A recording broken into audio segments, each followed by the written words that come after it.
Morning YouTube, Darth Cobain 17 once more. Sorry for the hair situation. It's super early today. I can't stop waking up early and figure I may as well do something with my time rather than just lie in bed. So I'm now a morning guy apparently. Anyways, the Leafs last night played their third road game of the season against the Washington Capitals, defending Stanley Cup champions. Obviously the biggest test of the year so far for them. The only difference in the lineup last night was on defense. Marinson was back out, Oziganov was back in, which Babs has kind of been doing the last few games. It's been every other night they're kind of in and out for one another.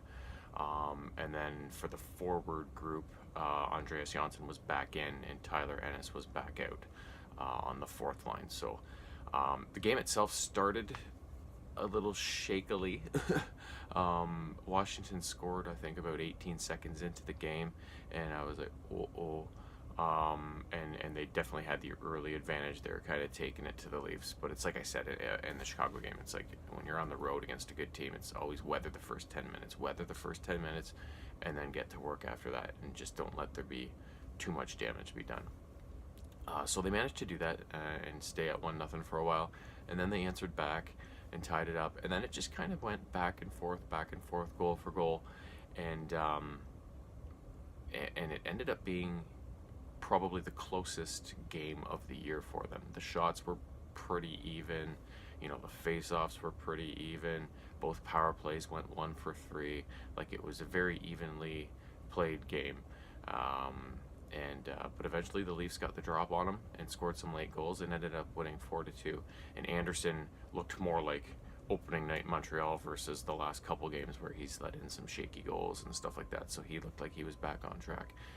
So everything kind of came together for the Leafs last night, and possibly one of their best overall well-played games of the season so far, and the perfect time to do it too against a team like Washington, who's hungry for another cup and has the confidence in knowing that they are a front runner, right? So so I was kind of wondering, like, last night had the potential for, like, there could be 100 goals scored tonight based on the way those two teams have been going, right? And it ended up being 4-2, probably one of the Leafs' lowest scoring games of the year so far. In terms of the goals, what was also nice to see was that the scoring was a little more spread out amongst the lineup. Matthews had one and Kapanen had one, both from the first line. But then the other two goals were scored by Levo. He finally got on the board, which was nice. And he had a number of chances last night. Like I said, it was only a matter of time before he finally put one in the net. And just like Brown getting that empty net goal the other night, hopefully this gets him going too. And then the other one was scored by Par Lindholm, the new guy on the team who made the fourth line center role out of training camp. And he finally got his first goal of his NHL career on a nice little redirect in front of the net. So that was pretty exciting for him, and nice to get him on the board too, because he's probably been the guy who's had the biggest adjustment, because he's never played in the NHL before, let alone for the Leafs, right? So it's been a bit of an adjustment period for him, but he's getting better and better in each game, and then it was finally nice to see him get on the board. And then just like Levo and Brown, maybe that'll be the start of a nice little confidence builder for him as well. But yeah, overall, great game.